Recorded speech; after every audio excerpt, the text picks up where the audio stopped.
tudo bem? Meu nome é Karina Barbosa Borges, eu sou estudante do curso de enfermagem na UFVJM e faço parte do Programa de Educação Tutorial, PET, Estratégias para Diminuir a Retenção e Evasão dos Estudantes.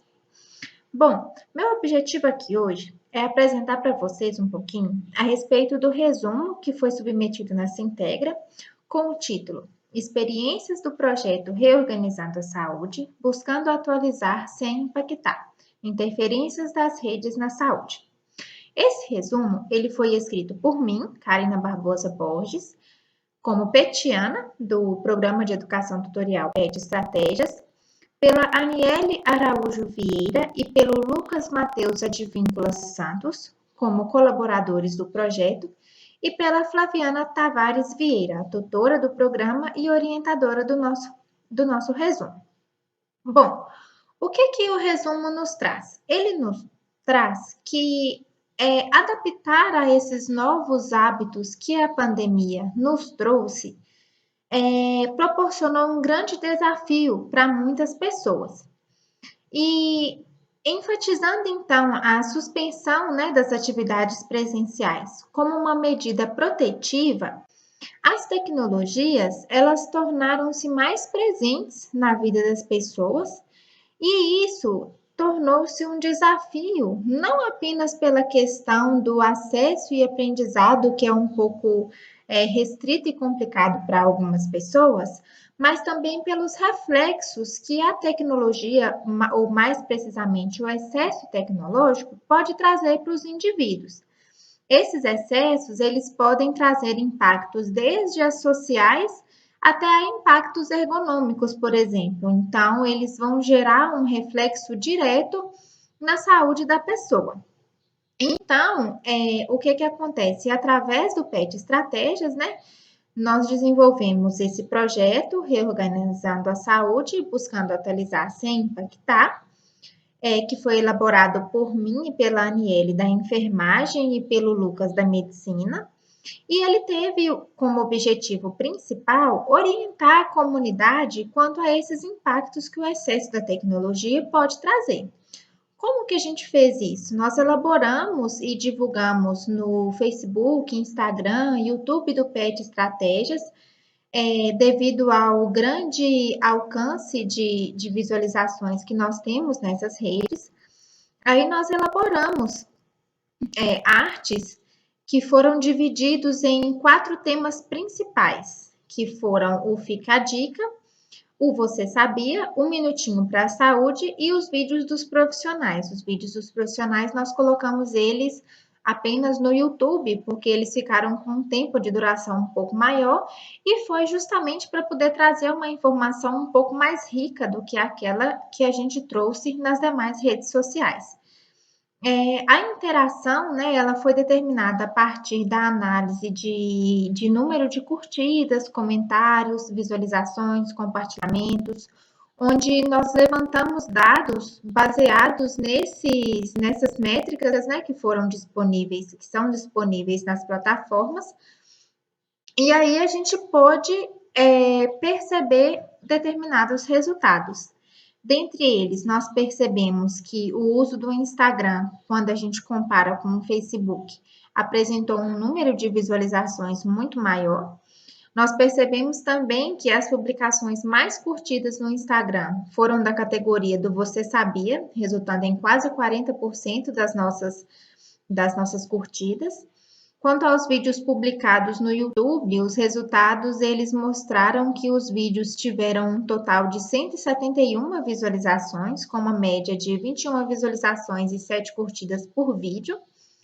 Em relação aos conteúdos mais curtidos por categoria relacionado ao Você Sabia, nós tivemos o que fazia relação com os transtornos de ansiedade, com cerca de 21,4%.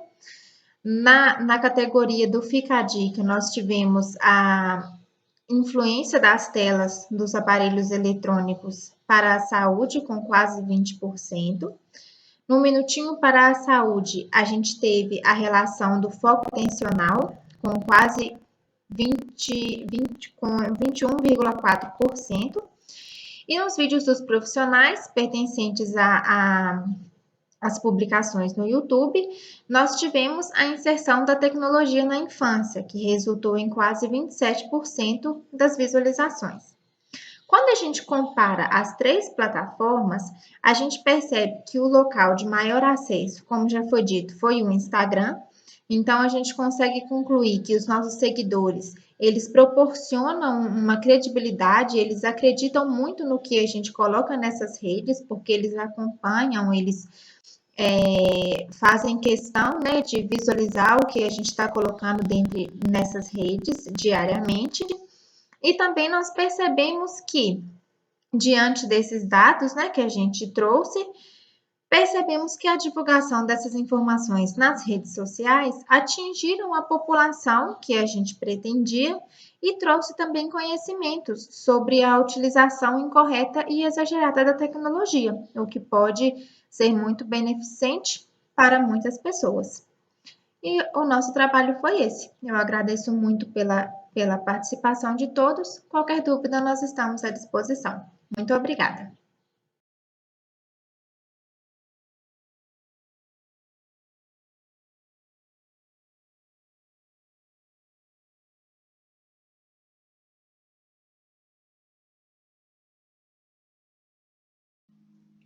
Olá, eu sou Lucas Medeiros Santos e, em conjunto com os colegas de turma Gabriel Ferreira Dias, Samara Jorge Martins, Vinícius Rodrigues Oliveira, Guilherme Samad Simonassi e sob a tutoria da professora Luciana Fernandes Amaro Leite, nós realizamos o trabalho de territorialização na Estratégia de Saúde da Família, centro da cidade de Diamantina, Minas Gerais.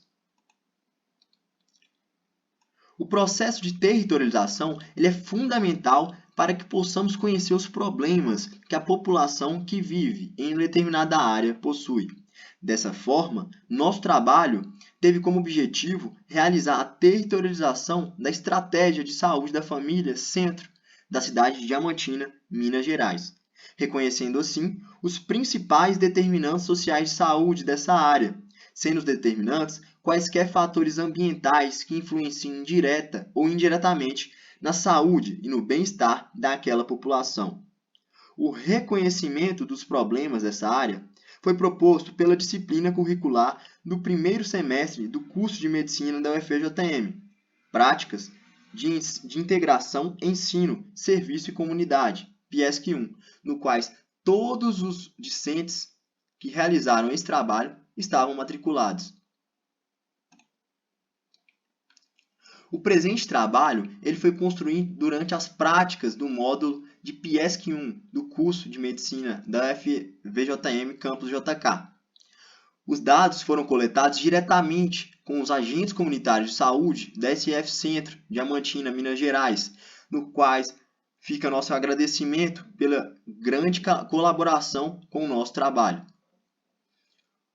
Os dados do presente trabalho se referem ao mês de outubro de 2018 e estão relacionadas ao processo de cadastramento familiar feito pelos agentes comunitários na então data.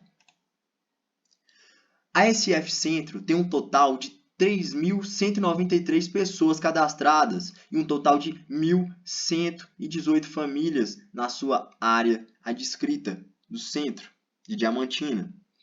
A microárea 1 e essa SF é dividida em 6 microáreas, sendo a microárea 1 tendo 520 pessoas e 215 famílias, a microárea 2, 506 pessoas e 160 famílias, a microárea 3, 530 pessoas, 237 famílias, a microárea 4, correspondente a 583 pessoas e 167 famílias, a microárea 5 tendo um total de 543 pessoas cadastradas e 168 famílias, a microárea 6 correspondente a 531 pessoas e 171 famílias.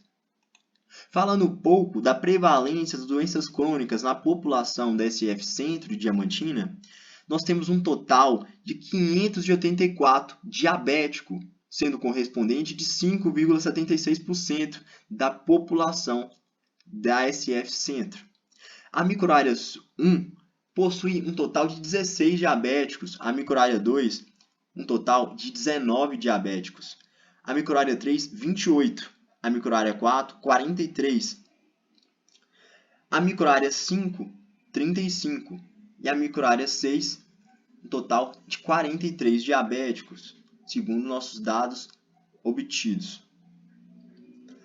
Sobre os hipertensos, nós temos um total de 527 hipertensos na SF Centro, dando um total de 16,64% dessa população. Na microárea 1, nós temos 105 hipertensos. Na microárea 2, 88 hipertensos. Na microárea 3, um total de 86 hipertensos. Na microárea 4, 126. Na microárea 5, um total de 88 hipertensos. Na microárea 6, foram encontradas 134 hipertensos. As características do território o centro, engloba uma importante área comercial da cidade. Conta com uma boa rede de serviços e produtos disponíveis à sua população, que em grande maioria é de bom poder aquisitivo e uma classe econômica. Quantidade de igrejas relativamente alta, que servem como ponto de lazer e encontro da população adscrita.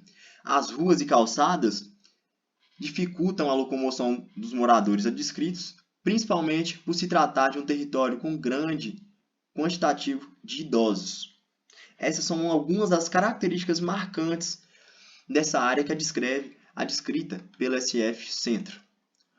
Como conclusão, nós ressaltamos a territorialização como ferramenta fundamental para a consolidação da SF Centro dentro da comunidade.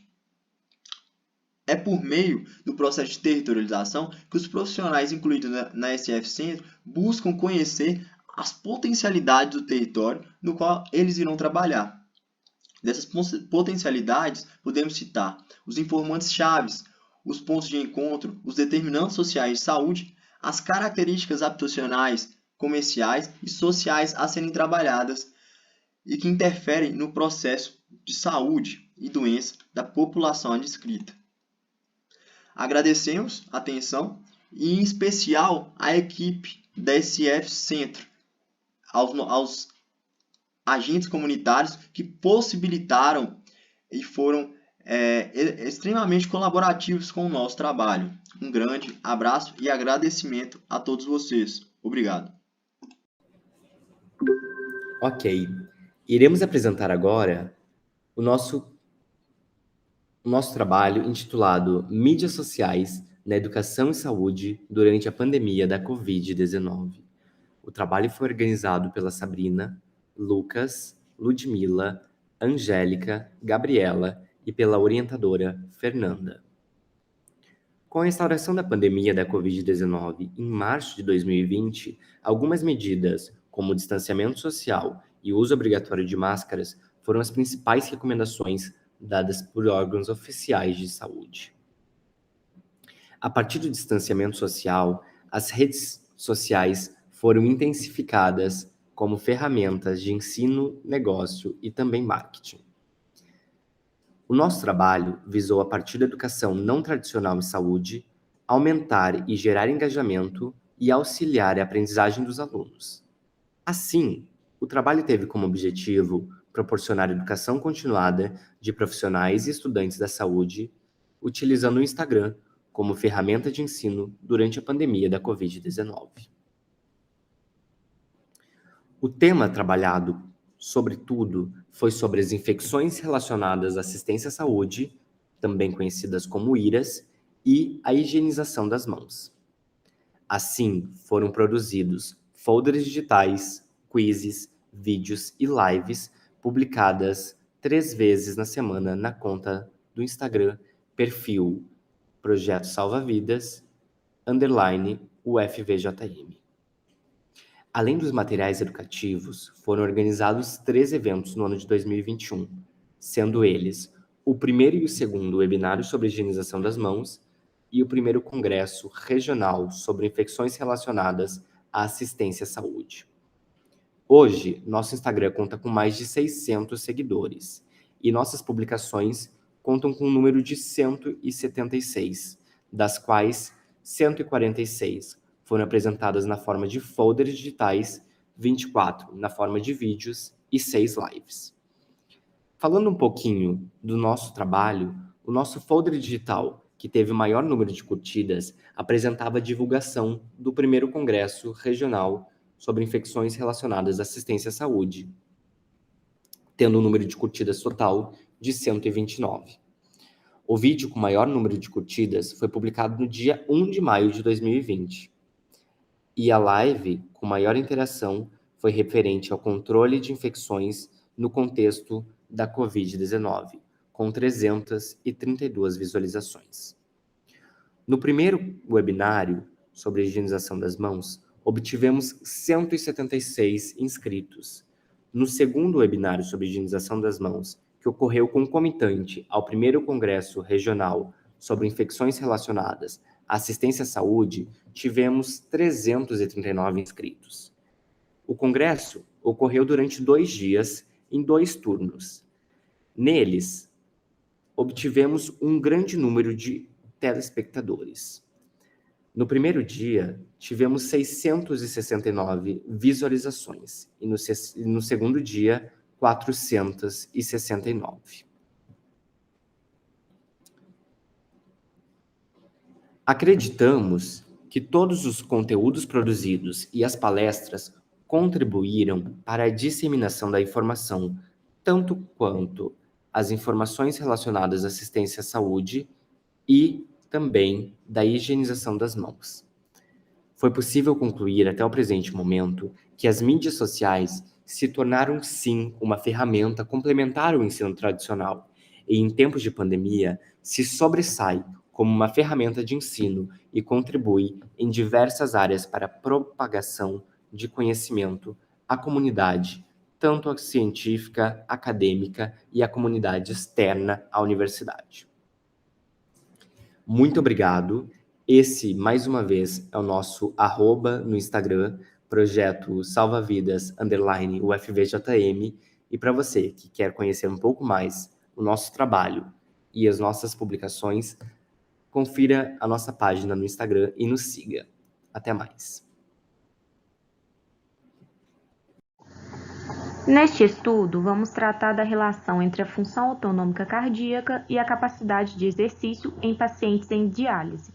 Foi realizado por Ariane Miranda Silva, Inara Caroline Marcelino Martins, Vanessa Pereira de Lima, Henrique Silveira Costa, Vanessa Gomes Brandão Rodrigues, Maria Cecília Sales Mendes Prates, Emílio Henrique Barroso Maciel e Pedro Henrique Chay Figueiredo, pela Universidade Federal dos Vales do Jequitinhonha e Mucuri. Os efeitos da doença renal crônica, assim como os do próprio tratamento por hemodiálise, estão associados às alterações da função autonômica cardíaca, manifestadas por hipertonia simpática e redução da capacidade de exercício nas pessoas afetadas. Esses pacientes têm como principal causa de óbito as doenças cardiovasculares, presentes desde o início do tratamento e atingindo cerca de 30 a 44% deles. Nesses indivíduos também, a taxa de mortalidade é de 10 a 20 vezes maior que a população em geral. Todos esses fatos reforçam a necessidade de estudar a relação entre essas variáveis nessa população. O objetivo principal do estudo é investigar a associação entre a capacidade de exercício e a função autonômica cardíaca em pessoas em hemodiálise. Trata-se de um estudo não experimental transversal, cuja pesquisa e coleta de dados ocorreu no setor de hemodiálise da Santa Casa de Caridade de Diamantina. Quanto à amostra, é composta por indivíduos com idade superior a 18 anos, submetidos a tratamento dialítico por mais de 6 meses, de ambos os sexos e com via de acesso para hemodiálise por fístula arteriovenosa. Foram excluídos do estudo pacientes que apresentassem anemia grave, pressão arterial sistólica e diastólica superiores a 180 e 110 milímetros de Hg, respectivamente, angina instável, arritmias, infarto agudo do miocárdio há menos de 1 mês, afecções agudas ou que fossem incapazes de realizar alguma etapa do protocolo de avaliação. As avaliações ocorreram imediatamente antes das sessões de hemodiálise. No segundo dia de tratamento dialítico semanal, ocorreu a anamnese e avaliação quanto à função autonômica cardíaca. Já no terceiro dia de tratamento, ocorreu a avaliação quanto à capacidade funcional. O teste de arritmia sinusal respiratória foi realizado com o indivíduo sentado, com clipe nasal e conectado ao eletrocardiograma termosensível.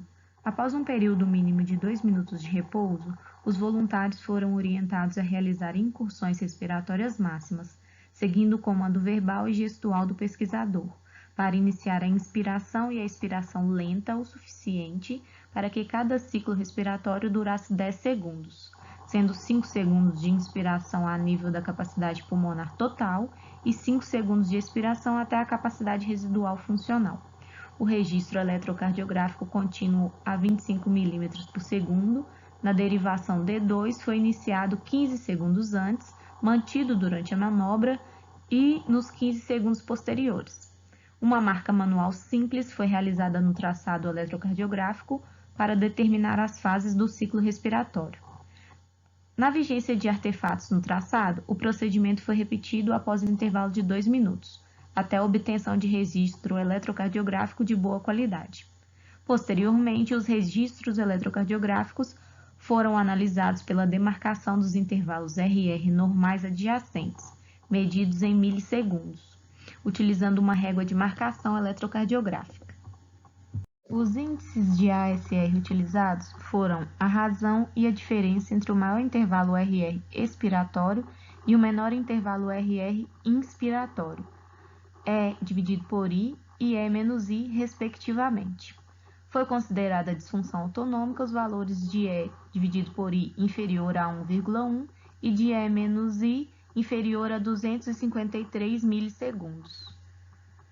Já a capacidade de exercício foi avaliada pelo Incremental Shuttle Walk Test, sendo utilizada para análise a distância caminhada no teste.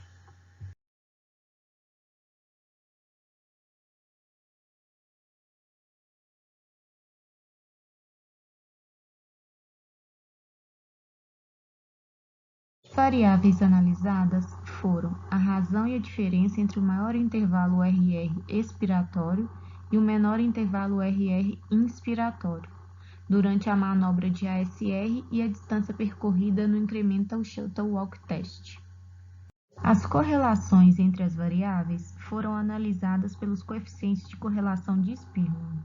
Já as associações foram analisadas por regressão linear simples e múltipla, com o modelo ajustado por sexo, idade, tempo de tratamento e presença de diabetes. A significância estatística foi considerada quando o P foi menor ou igual a 0,05. Sobre a caracterização da amostra, foi composta por 65 indivíduos, sendo 67,7% de homens, com uma idade média de 48,2 mais ou menos 15 anos, e em hemodiálise a 3,7 anos em média. Lembrando que foi considerada disfunção autonômica os valores de E dividido por I inferior a 1,1 e de E menos I inferior a 253 milissegundos e a distância percorrida no shuttle sendo de 358,7 metros, equivalendo a 57,8% da distância prevista para a população saudável, observamos uma correlação significativa do shuttle com E dividido por I e E menos I, sendo o resultado R igual a menos 0,55 e P menor que 0,001, assim como R igual a 0,55 e P menor que 0,001, respectivamente, além de uma associação significativa do shuttle com os índices de E dividido por I e E menos I, independente da idade, sexo, tempo de tratamento e presença de diabetes, sendo o resultado R2 ajustado igual a 0,17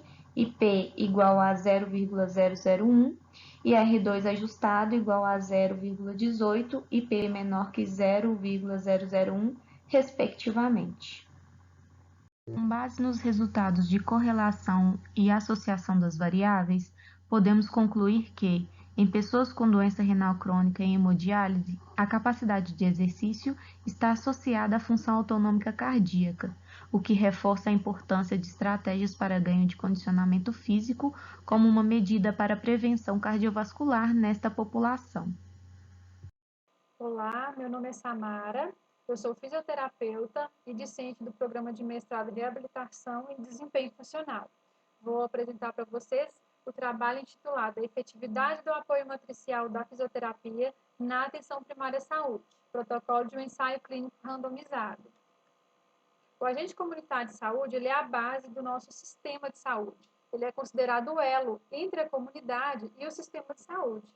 Ele representa um importante papel social por morar na comunidade e trabalhar na comunidade, conhecendo, assim, as necessidades daquela população e trabalhando da melhor forma possível.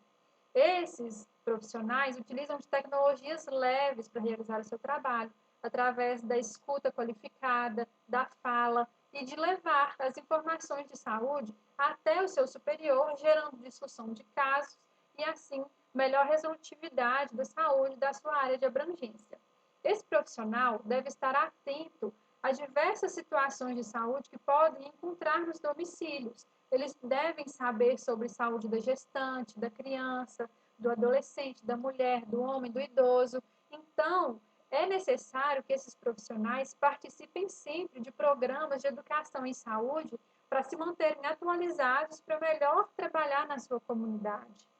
Além de que esses profissionais são conhecidos, né, assim, têm um conhecimento técnico comparado com a equipe de saúde da família, ele tem pouco conhecimento técnico, mas na visita domiciliar, ele é detentor do conhecimento, ele está levando a saúde para aquele município. Então, é extremamente importante que esses profissionais participem de educação em saúde, né, na sua rotina de trabalho.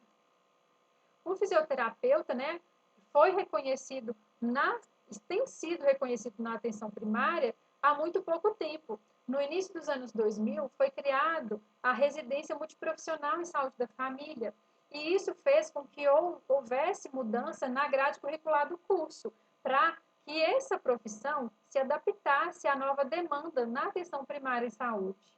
Em 2008, com a criação do NASF, o fisioterapeuta foi inserido, né, na atenção primária à saúde com esse apoio técnico-pedagógico para a estratégia de saúde da família. E em 2009, o fisioterapeuta, né, foi criada a especialidade em saúde coletiva do fisioterapeuta. E recentemente, agora em 2021, houve a inclusão do profissional na equipe de estratégia de saúde da família. Então, neste momento, se faz necessário pesquisas e firmar ações desses profissionais neste nível de atenção. Os profissionais, então, trabalham, né, no primeiro nível de atenção através de visitas domiciliares e atendimentos individuais que podem ser feitos, né, através de avaliação, triagem, orientações ou encaminhamentos para outros setores da rede, além de discussão de casos e criação de projeto terapêutico singular junto com a equipe. Mais diferente, né, da atenção secundária, não há essa reabilitação. Atua também com grupos de práticas corporais, né, diversas, com diversas modalidades, para os diversos faixas etárias, né, da saúde, e também atua em ações de educação em saúde, que podem ser individuais ou coletivas, também de diversas formas. Atua também, uma das maiores formas de atuação da fisioterapia na atenção primária é através do matriciamento, que é através desse suporte técnico-pedagógico com a equipe, através, né, de troca de saberes, elaboração de material para trabalhar com a equipe e a formação de novos métodos de trabalho e conhecimento. A educação permanente em saúde, ela habita na atenção primária à saúde, então também se faz importante na atuação do fisioterapeuta. As práticas integrativas também é crescente na atenção primária e também podem trabalhar, né, na participação da territorialização e diagnóstico de saúde da comunidade, além de ações intersetoriais e outras formas de trabalho. Então, considerando a importância do agente comunitário de saúde na comunidade e a presença do fisioterapeuta na atenção primária, Este trabalho busca investigar a efetividade do apoio matricial do fisioterapeuta na atenção primária, com o intuito de sensibilizar o olhar do agente comunitário para as possíveis condições de saúde encontradas em visitas domiciliares que são passíveis de serem resolvidas neste nível de atenção pelo fisioterapeuta. Os objetivos primários, vai ser avaliar a efetividade do apoio matricial da fisioterapia na atuação do agente comunitário e investigar o conhecimento dos agentes comunitários sobre as atividades realizadas pelo fisioterapeuta na atenção primária, desenvolver um programa de educação continuada para os agentes comunitários e investigar os efeitos da participação em um programa de educação continuada na atuação dos agentes comunitários. A metodologia será feita através de encontros, de matriciamento, onde serão realizados por meio de metodologia ativa, ou seja, os agentes comunitários, eles serão protagonistas nesse processo do saber, que será através de tecnologias integrativas ali entre a equipe, através de vivências e de prática do conhecimento, Eles mesmos vão desenvolver o conhecimento. Serão abordados temas do cotidiano dos agentes comunitários, que podem acontecer na visita domiciliar e passíveis de atuação do fisioterapeuta. Serão divididos em módulos: saúde da criança, saúde da mulher, saúde do trabalhador e saúde do idoso. Por exemplo, em cada um desses, vamos focar na saúde da criança, por exemplo, vamos avaliar, vamos conversar e explicar um pouco sobre o desenvolvimento da criança e a saúde respiratória, que podem estar relacionadas ali e serem encontradas no dia a dia. E as outras também da mesma forma. Este trabalho, então, é um ensaio clínico, trata-se de um ensaio clínico randomizado, passará pela aprovação do Comitê de Ética da Universidade, será realizado em aproximadamente 17 postos de saúde, da equipe de saúde da família, com cerca de 100 agentes comunitários de saúde. Será um trabalho randomizado, Será, como eu falei anteriormente, será aplicado um questionário sociodemográfico para caracterizar a amostra e um questionário sobre as condições de saúde sensíveis à intervenção da fisioterapia na atenção primária. Esse questionário será aplicado no início e após a intervenção, para investigar a efetividade da mesma. Muito obrigada.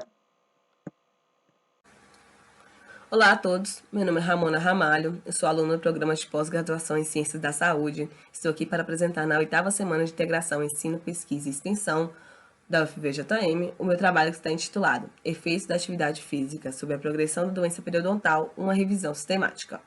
Os outros autores que compuseram esse trabalho foram a Gisele Bicalho de Castro, o Marco Fabrício Dias Peixoto e o Érico Francelino Andrade. A doença periodontal ela é definida como um processo inflamatório crônico determinado pelo acúmulo de biofilme no periodonto, resultando na destruição do tecido da gengiva e também do osso alveolar. Dessa forma, a atividade física ela surge como um potencial agente para atenuar essa doença periodontal, uma vez que modula a resposta imune e inflamatória.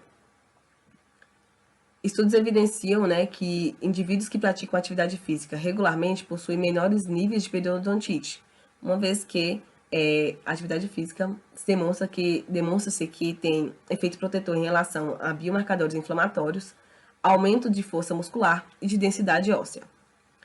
Entretanto, condições multifatoriais como dieta, variabilidade genética, presentes em estudos com seres humanos, podem mascarar os efeitos dessa atividade física. Então, nós pensamos em buscar estudos pré-clínicos que depois eles reduzem viés que permitem um maior controle dessas variáveis. Portanto, o objetivo dessa revisão sistemática foi avaliar os efeitos da atividade física sobre a progressão da doença periodontal em estudos pré-clínicos. Portanto, realizou-se uma busca eletrônica em 3 bases de dados, a PubMed, a Cielo e a SciStarEdge, além de realizar algumas buscas manuais. Nós utilizamos as palavras-chave periodontal disease, periodontitis, exercise, physical activity e animal. Foram selecionados apenas estudos pré-clínicos em modelo animal e eles foram avaliados, né? Foi avaliados os efeitos da atividade física sobre a doença periodontal. Não houve restrição de idioma, data de publicação, protocolo de treinamento ou protocolo de indução de doença periodontal. E foram excluídos todos os estudos que eram feitos com seres humanos que não avaliavam doença periodontal em animais submetidos a algum protocolo de treinamento.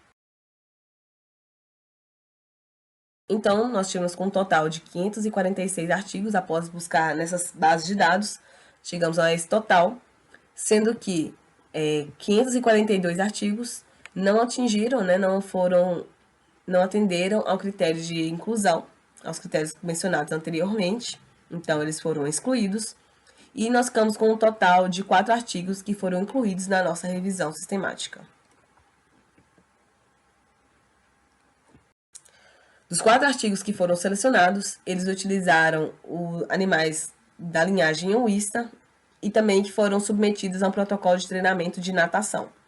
Então, 2 artigos, eles tiveram o mesmo protocolo, né? Um protocolo de 8 semanas, sendo que eles faziam atividade física durante 60 minutos por dia, né? Até o final dessas 8 semanas. E os outros 2 artigos seguiram o mesmo protocolo, que foram de 4 semanas, sendo que eram 15 minutos, eram exercícios progressivos, né?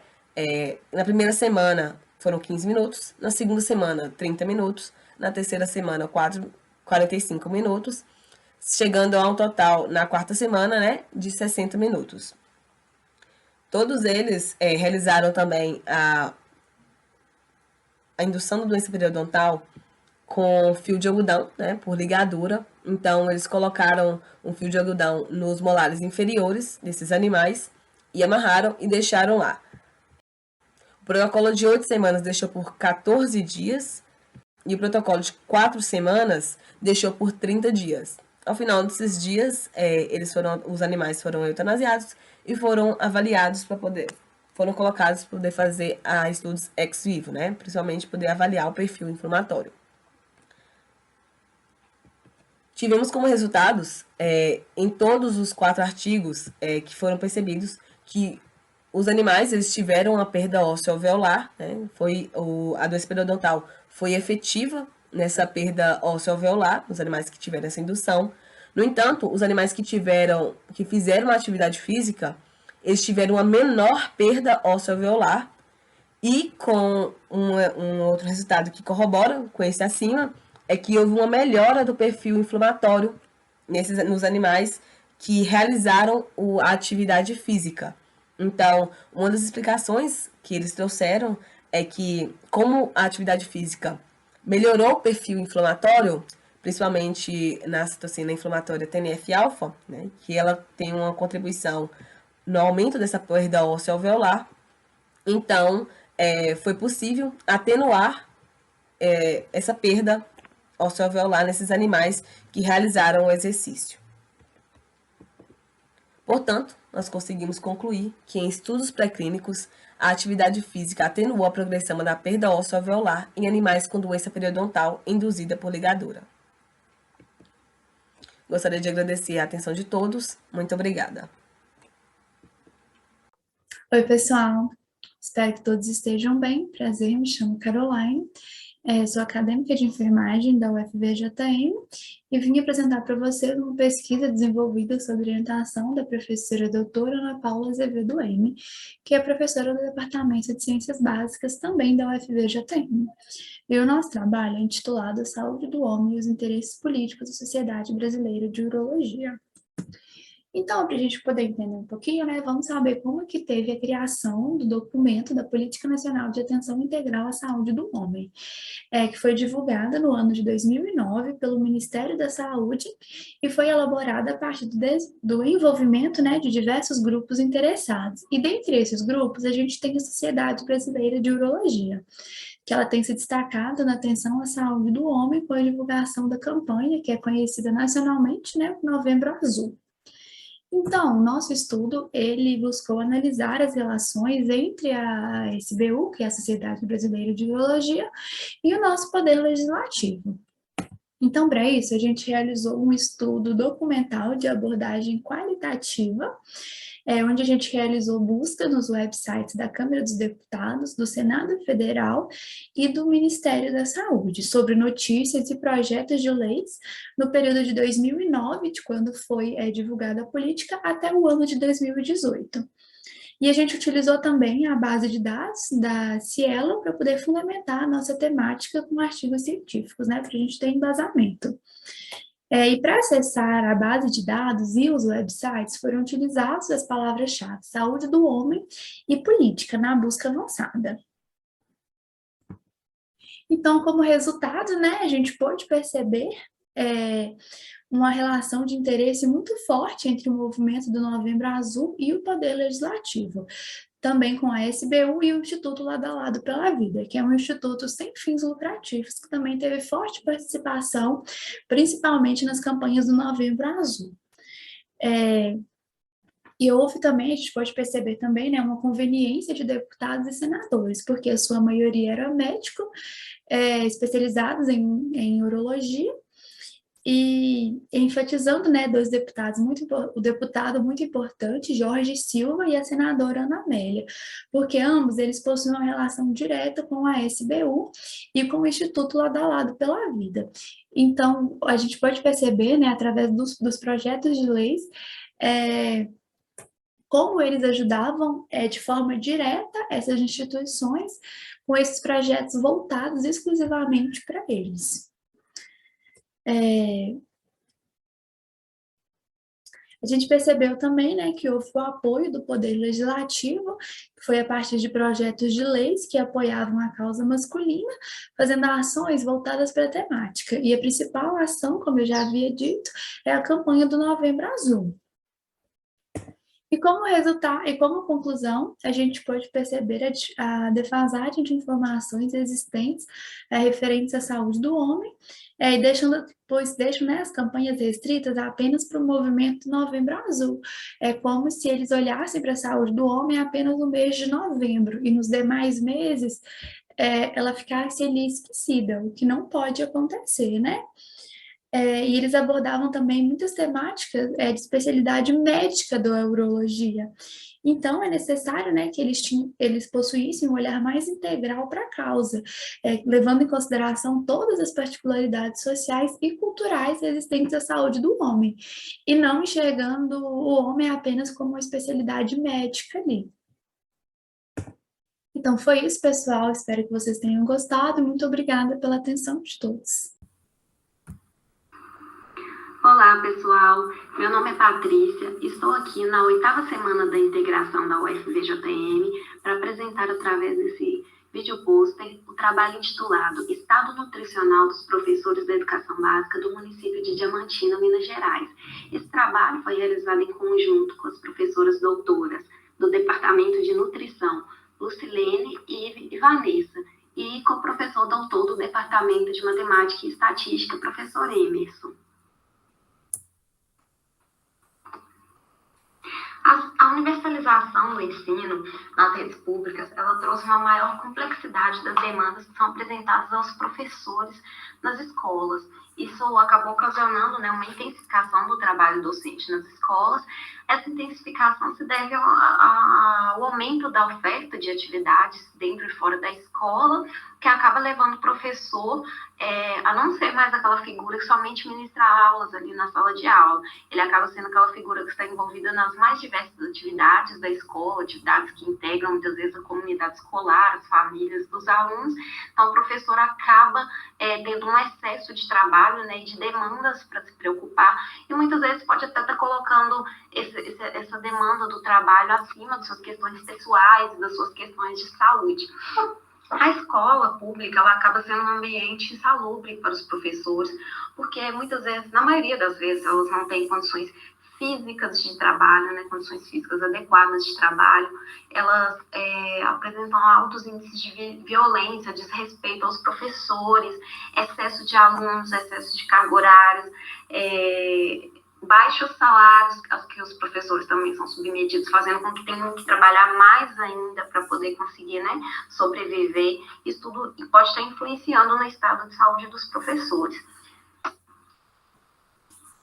Considerando essa população, e que o excesso de peso é um fator de risco para as diversas doenças crônicas, que atualmente são as doenças, né, que causam mais mortes no mundo, que é o perfil epidemiológico atual, não são mais doenças infecciosas, são as doenças crônicas, que muitas vezes são decorrentes de alguns fatores, né, às vezes até relacionados ao estilo de vida.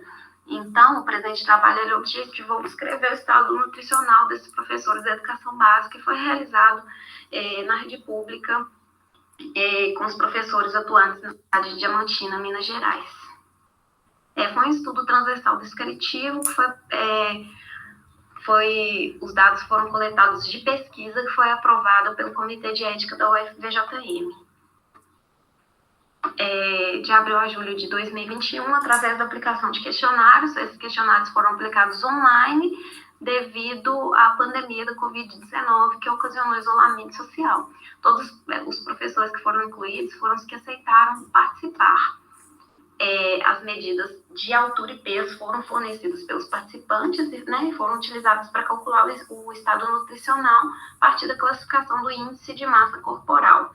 E aí a gente fez algumas análises descritivas da frequência. A amostra foi constituída por 79 professores, que foram aqueles que aceitaram participar. A média de idade deles foi de 41 anos, a média de altura de 1,62 m, a média de peso de 70 kg. 88,6% eram mulheres, que corrobora, né, com os dados do INEP, que dizem que a maioria das pessoas que lecionam no Brasil para educação básica são mulheres. O estado nutricional de sobrepeso ele foi predominante nessa amostra, atingiu um percentual de 43,1%. Já os graus de obesidade, a gente somou os 3 graus de obesidade, atingiram um percentual de 16,4%.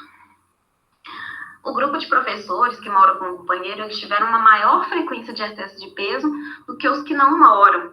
E entre os professores que trabalham na rede municipal, que em maioria eles são regentes de turma, que é aqueles que ministram educação infantil ou anos iniciais do ensino fundamental, eles tiveram um maior índice de excesso de peso se for comparar com o grupo de professores que trabalham na rede estadual, em que a maioria ministra disciplinas específicas, como português, matemática, história.